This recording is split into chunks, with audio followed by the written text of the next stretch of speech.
I do not endorse monkey gladiator fights. I do. Maybe they're hippie aliens. It was really good, but it will never beat the Avril Lavigne conspiracy. Dane, do you want to start with the humanoid with antlers in the woods, or do you want to start with my father-in-law encountered a frogman? Frogman.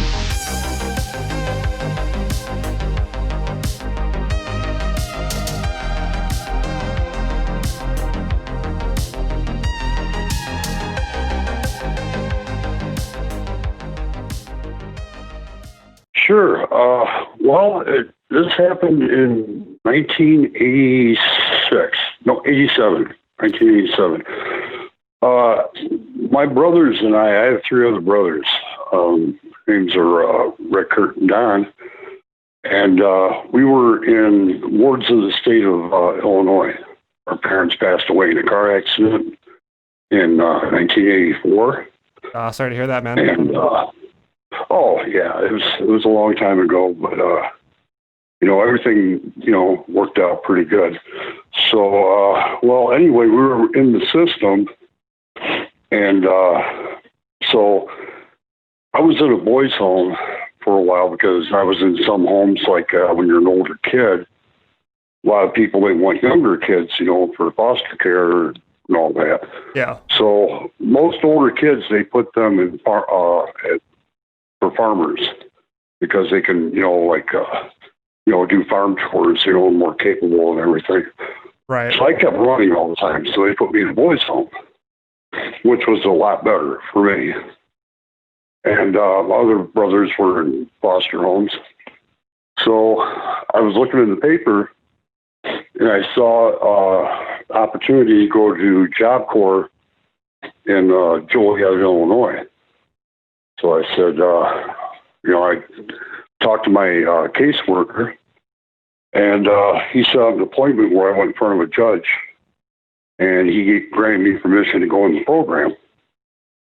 So I ended up going to Joliet, Illinois, and it was an old high school converted into a government job training facility called Job Corps. Okay. And the school was Lionel Richie graduated from that when it was a school. The singer, Lionel Richie. Oh, okay. So, right on.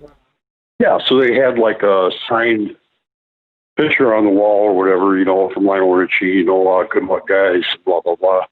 And it was nice, So anyway, on the weekends, a lot of people will go, they'll parents will come and pick them up and take them home for the weekend or whatever. But because I didn't have anyone, I always stayed there.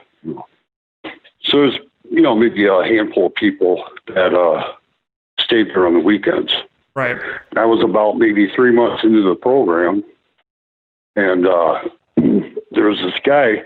I made a point to remember his name because he was another witness that saw it with me. His name was Jay Anderson. Okay. So, in 87, I would have been 16, 17. Okay. I think. And so anyway, in my room, it was everyone had like a dorm room situation set up. And I was on the second floor. And outside of my window, there's a parking lot, and it's gated. So they have to hit a button that opens up the gate, and the cars can come in. And we're sitting there playing cards, me and Jay Anderson. I'm facing the window. And I'm looking out the window, and I think a car's pulling up because it looks like two headlights. So there's light coming through the window. Mm-hmm. Okay. Yeah, it just looked like I would have thought that it was headlights just reflecting up. The light caught it and it refracted off the glass, so you can tell, it might be a car. Okay. So this would have been around, I want to say November 1987, around mid-November. So we're playing cards and I'm watching this. I'm like, man, is this guy going to come in or not? You know, it's been like maybe, I don't know, 3-4 minutes. So I kind of get up, you know, I'm like, hey, hold on, I want to see who that is. So I look out the window. There's no car there. I'm looking up. I'm like, oh, I'm looking at it. I'm thinking, man, it's probably a helicopter. And then it started to go over. And that day it was kind of foggy, a little foggy out. But you could see the silhouette. It was enough light that you could see the silhouette. And it was round, but it was huge. It was, I would guess over 50 feet. That's pretty big. Huge. Yeah, that's huge. Pretty big, you know. So it slowly starts to go over. I grabbed him, and he come over, and he looked out the window, too. I'm like, oh, wow, you know. So we both rolled out those rooms. Alongside my room, there's stairs that go down. We ran down, opened the door, and came out. That ship went over the building. Another ship came behind it. We caught that one. That one was a little small. It was about maybe 25 feet, about half the size of the first one. This one moved a little slower. We stood there. I grabbed the camera, but it was an old camera. You know, it had like the cube flash on it. Oh, yeah. So it wasn't really, you know, you click it and the cube will flash and it'll turn, you know, it's one of those older cameras. Yeah, I used those when I was a kid. Yeah. So I'm trying to take I'm taking pictures of it, but none of them turned out. You know, I went and picked up the film, you know, later on after the incident, but none of them came out. Obviously. But anyway, dark outside, older camera. I know. Yeah. I tried. I wanted proof so bad, but it didn't come out that way. But anyway, this one was coming by, and mind you now, I can reach down, pick up a rock, throw it, and ting right off of it if I wanted to. That close? That's how close it was. Wow. That close. And as it was coming over, it had the headlights too. It had 2 white lights coming out in front. They had no colored lights on it whatsoever. All the lights were white. Okay. It was like a LED kind of white. Okay. You know, and back then they didn't have LED, you know, so right. It always stood out in my mind. Wow, I've never seen lights refract like that, you know, so bright. And the bottom, the lights were moving like crisscross, almost like an X or a cross, you know, or a T. Yeah. On the bottom, and as it was flying, it's moving, you know, perfectly up and down. It's crossing over the parking lot and going over the building, which is over our heads. So as it was doing it, it kind of turned slightly, so as if to look at us, like it saw us, you know. Mm-hmm. And it's moving slow, like kind of observing us, kind of. And it looked like it had a window port, but no glass. It's almost like a frame, like one solid piece of metal, mm-hmm. but a frame like a window, but it was metal inside of that. It looked like that. Interesting. You know. And as it did that, it turned back straight, slowly went over the building, ran over to the other side. It was gone. And then we were coming back talking about it. And then I heard this sound. I look up in the same direction that they came from, and I see white lights just all over, just covering the sky. And I'm like, what is going on? So we're watching, and it was very faint sound. And then, boom, right over our heads, super fast. They were helicopters. They were they were narrow, though. Really narrow helicopters. Hmm. And it had a long slope in the front. And you couldn't hear them, but when they passed, it was like a boom sound, you know. I've never seen a helicopter. I didn't know helicopters could go that fast. But I counted roughly 10, maybe That's 10 of these helicopters. That's a lot of helicopters. Yes, and they were all black. So they flew by super fast. Like if you blink, you'd miss it. That's how fast they were going. And they just went that direction, and that was it. That was it. In a nutshell. But I never thought or considered any of that to be real. You have to see it to know that you believe it, that something like that would happen. Yeah. Oh, yeah, man, I get it. That's wild. And exactly. And it did. I have someone that's a witness. I've told the story to my kids and my grandkids, and it's just something I'll remember the rest of my life. So it made me a believer. Are you familiar with the Bob Lazar story and all that kind of stuff that came around that time period? Yes. Because after seeing that, I started delving and reading everything I can about it. Right. And Bob Lazar came up. So yes, I did read about Bob Lazar and his experiences. He had ships that one particular ship he said he worked on. They called the Corvette, and it was more of a sleek design. So apparently, Bob Lazar was in that ship. He went in, he looked at it. He said it had everything was rounded. The seats were rounded. No, there was no sharp corners. Isn't that crazy? Anything. That's weird, right? Yes, and the seat, he said he could not sit in the seat. It's too small. So, yeah, it was, very interesting, what he went through. And for him to come out and say something, talk about that, especially if you signed, I was in the military, I was in the Army. Yeah. And some things I did, I had to, considered, even though it was menial, it was still considered top secret. Some things I did, even though it was menial, I still had to sign an agreement that I wouldn't talk about it. Right. You know what I'm saying? Yeah. And it's nothing extraordinary. It's actually stuff that was very boring. But I still had to agree not to talk about it. Right. Well, first of all, man, thanks for your service. Oh, sure. And I got a lot of respect for everybody that serves. And but I get it, man. Like when it comes to the national security stuff, they want to, tight web on that kind of stuff because one thing gets out, that could, even if it seems boring, they could be worried about what someone else could do with that kind of information. Exactly. And it could be, it all falls into the category of compartmentalization. One hand doesn't see what the other hand's doing. Yeah.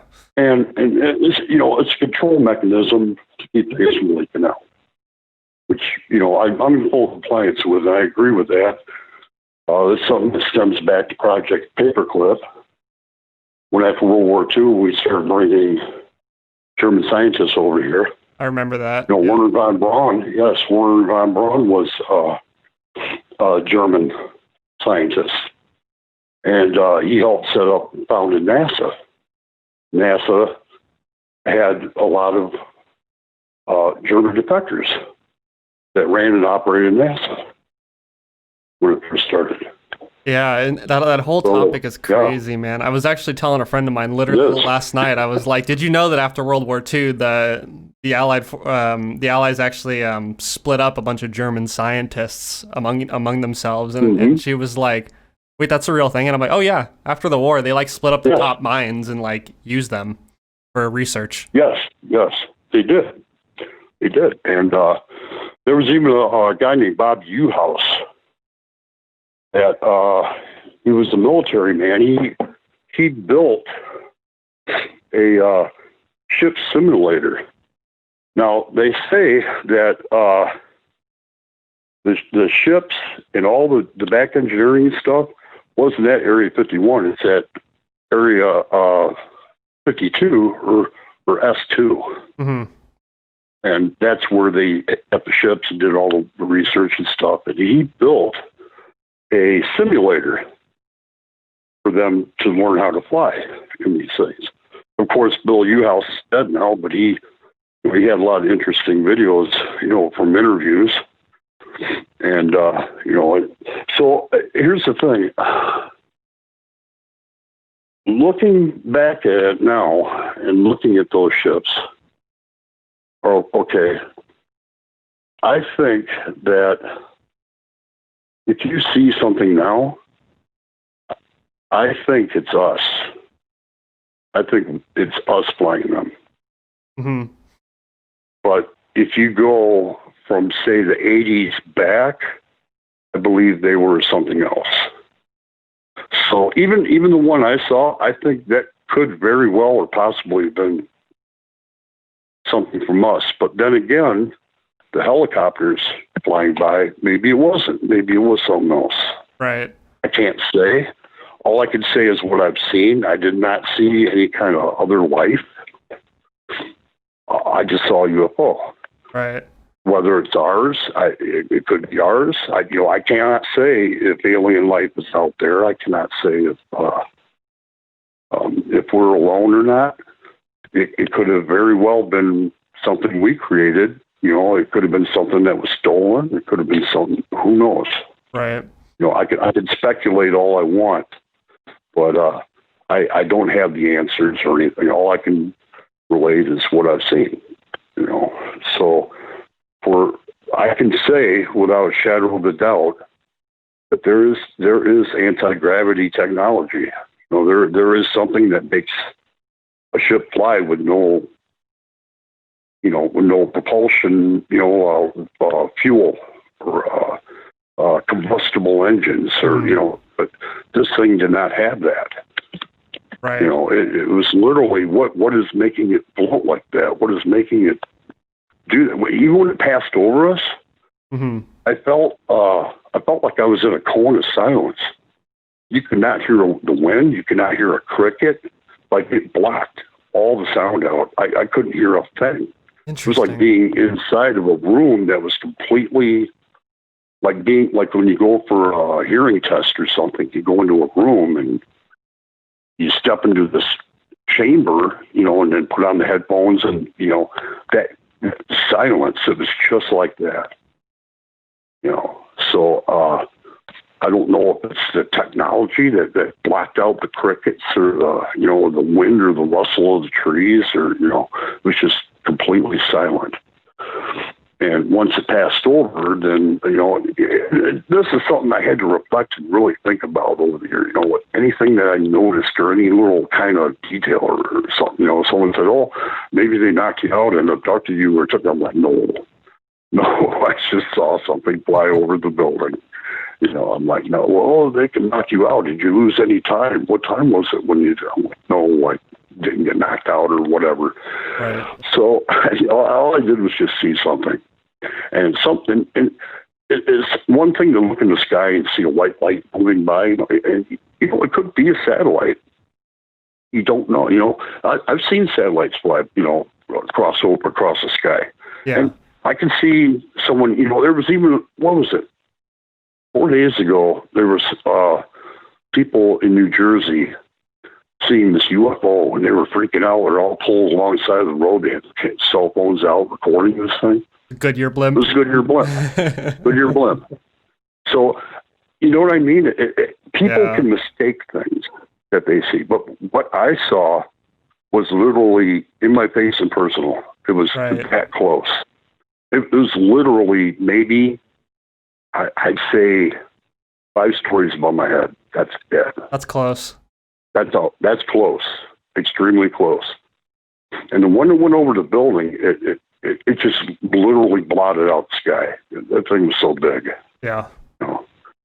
So there was 2 UFO. At first, I thought it was the same UFO. I thought, oh, God, did it just like do a rewind and then come back over? And then I thought about it, I'm like, man, that one was smaller. And I even looked out the window again, and I was like, oh, okay, I saw it from here to here. I'm like, oh, that was a difference. So there were 2. Right. There was 2 UFOs that I saw. First one is looking through a window. You couldn't open the window, to get a better look or anything. All I had to do was just look through a window. But we came down the stairs, came out. Sure enough, another UFO was flying over the building. And But to have something that close and even noticing it tilt, I knew it was looking, literally looking at us. Right. It was, we were being observed. And then it went back to the position it was in, and then I've heard stories too of people saying, well, UFOs, they wobble. They can't stand still. They're kind of wobble while they're hovering or whatever because of the gravitational force or something of the planet or whatever. But this one, no, it did not wobble. It didn't, jar back and forth like someone dangling it with a string or anything.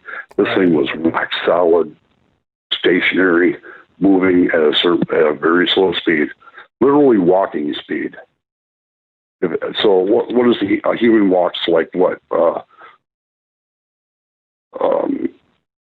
3 miles an hour? I don't know. Yeah, not very something fast. like that. No, not fast at all. This thing was literally at like a walking pace. That's how fast it was moving. When it tilted, it was going that slow. So I would think it was kind of taking a look at us. I don't know. Maybe observing us, or just maybe we caught their attention that, oh wow, they see us, or I don't know. So, and then to have it go upright again, it's what it did. It just kind of tilted long enough, like to take a good long look at someone. It's like if you're walking down the street and someone's walking by, you catch eye contact with that person, and then you look away and you keep walking. You walk past each other. That's kind of the sense I got. Yeah. Just kind of maybe taking a look and then going back and then went right over the building. But the helicopters, I will say I did not know a helicopter can go that fast. I had no idea.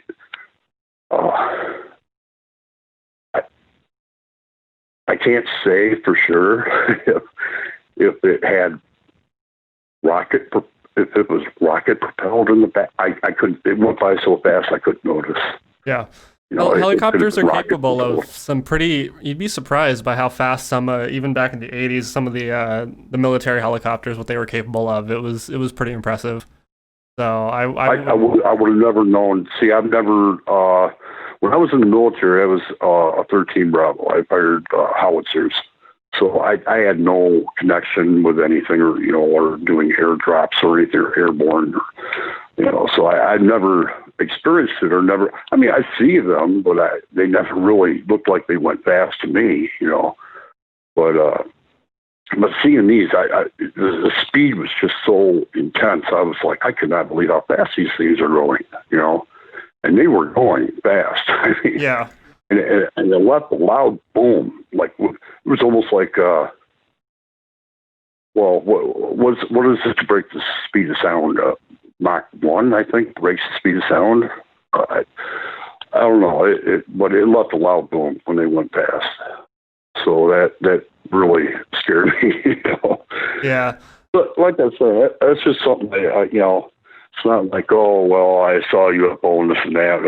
I can say, well, I've seen something that I know that we have, but just didn't know it could go that fast.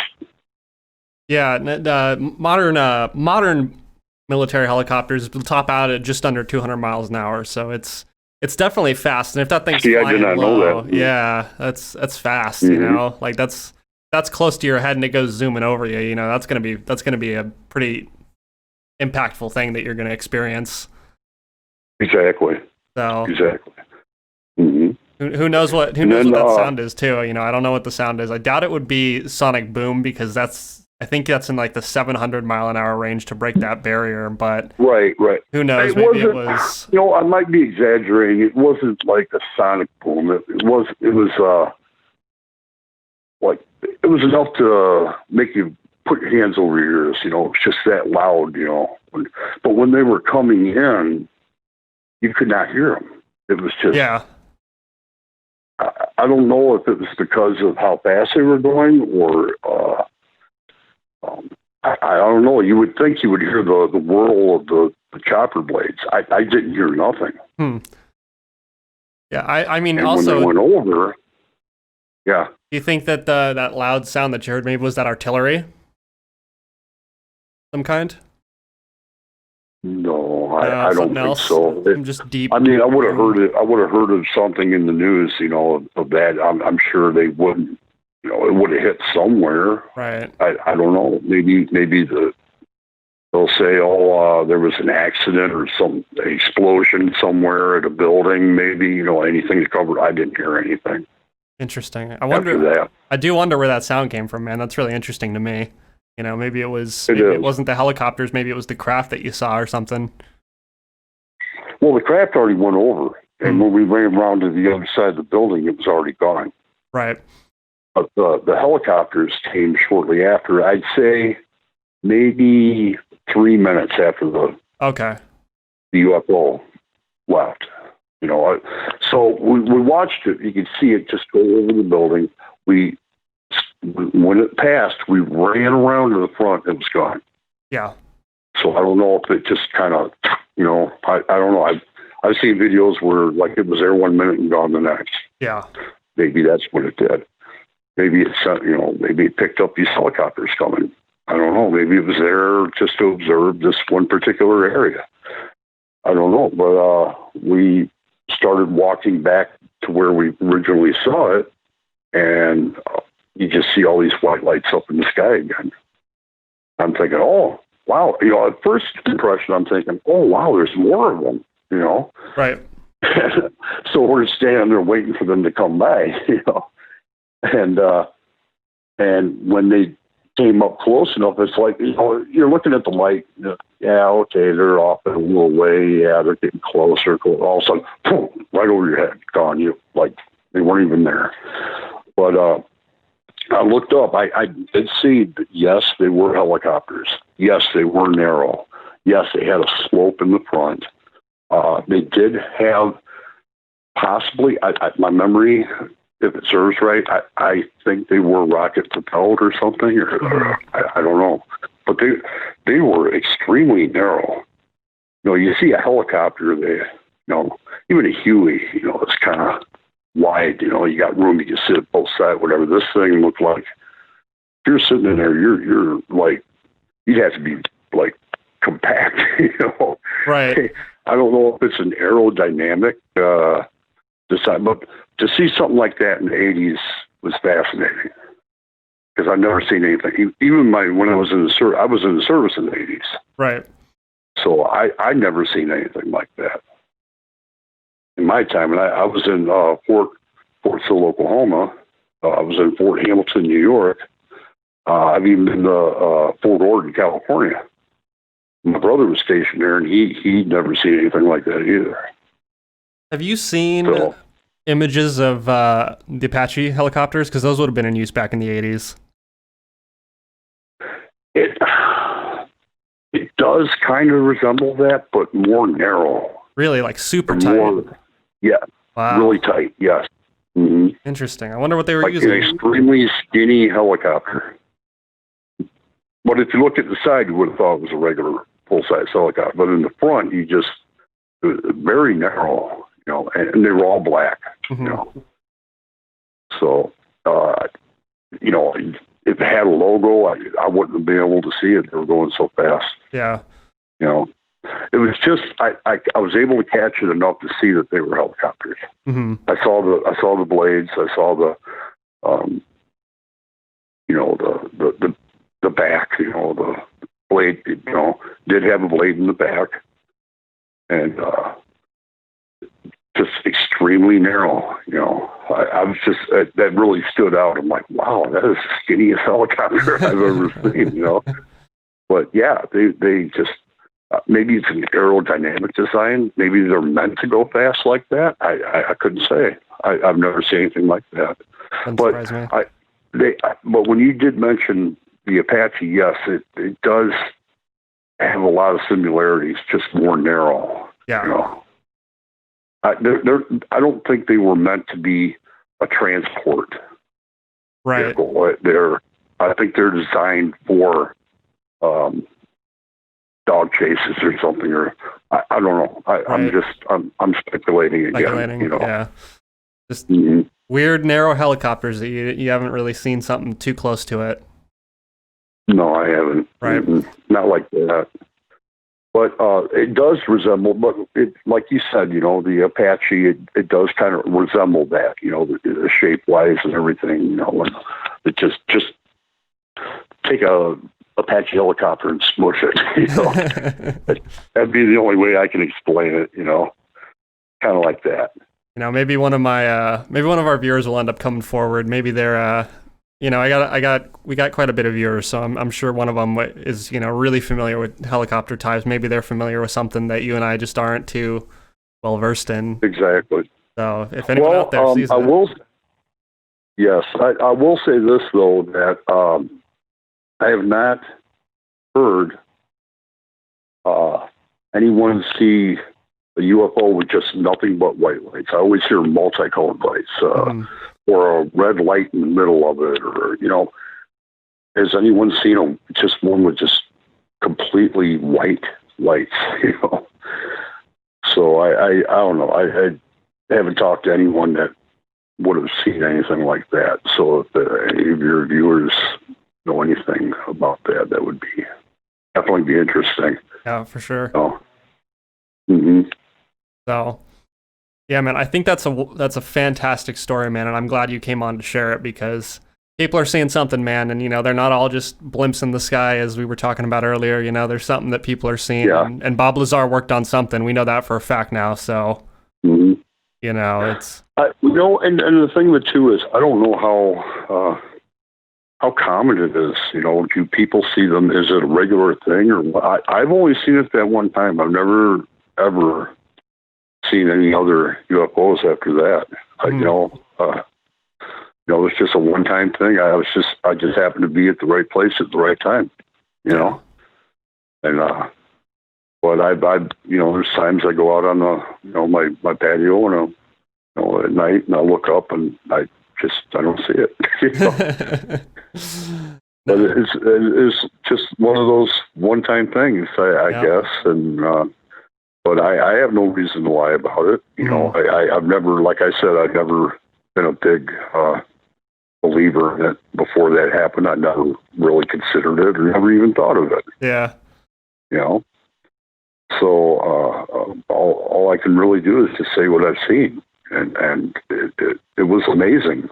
It really made me see just how close-minded I really am. That'd be the only way I can describe it. It opened my mind to new things. It really did. 100%. And it does. It changes you to see something like that. And the thing with too is, I don't think people are not ready for this. I think people are very much capable of handling an event where we know there is someone out there. I don't think we're incapable of being able to deal with it. Yeah. So I just kind of wanted to throw that in there. 100%. I guess really the only reason that I think that, governments would hide it at this point is because if like the U.S. military or whoever Bob Lazar was working with actually had that technology, they wouldn't want foreign countries to know about it. I could see that, because they're trying to, because if you unlock that technology, you win, because everything else is so far behind. So I would get from a national security standpoint why they wouldn't tell us, but I think that the world, with a lot of the new age stuff, people would be able to handle it. Well, the thing too that really brought it out as far as Area 51 is concerned is they did announce that they found it. Our own military had a press release that was literally put in the paper. They said, we have a UFO. They literally said it and then took it back. Oh, Roswell. It was a weather balloon. Yes. Yeah, I remember that. So that's an instance. Why I don't think we're capable of our military is capable of making a mistake like that. Right. To be, I think we're a lot smarter than that. Yeah. You know what I mean? We literally did a press release. Our military released a press release to a local newspaper, and it took off. Everyone around the world knew about it after that. So 3 days later, they said, no, it was a weather just balloon. kidding. Yeah. Haha. It's not a UFO. Yeah. Yeah. Right. They would know. Right. Would know. I'm sorry. I just, yeah. I truly, wholeheartedly believe that something did crash in Roswell. Yeah. You're not Or they wouldn't have said that. You're not gonna mistake a weather balloon for a flying saucer, you know? Exactly. There's no way. There's no way. Yeah. Yeah. Now, mind you now, they had the Manhattan Project going on. Yeah. So they were making the nuclear bomb. You know, so I think they're more than capable of telling a UFO from a weather balloon. Exactly. You know. Mm-hmm. Exactly. So yeah, that's my story, and you know, people can tend to believe it or not. You know, I just and it doesn't really bother me if anyone believes me or not. You know, I had a story to tell, and you know, I'm glad I was able to tell it. 100%, man. Well, thanks for coming on, man, and again, thanks for your service, and it's great talking to you, man. Yeah. 100%. Oh, you too. Great. Hey, it was really nice talking to you too.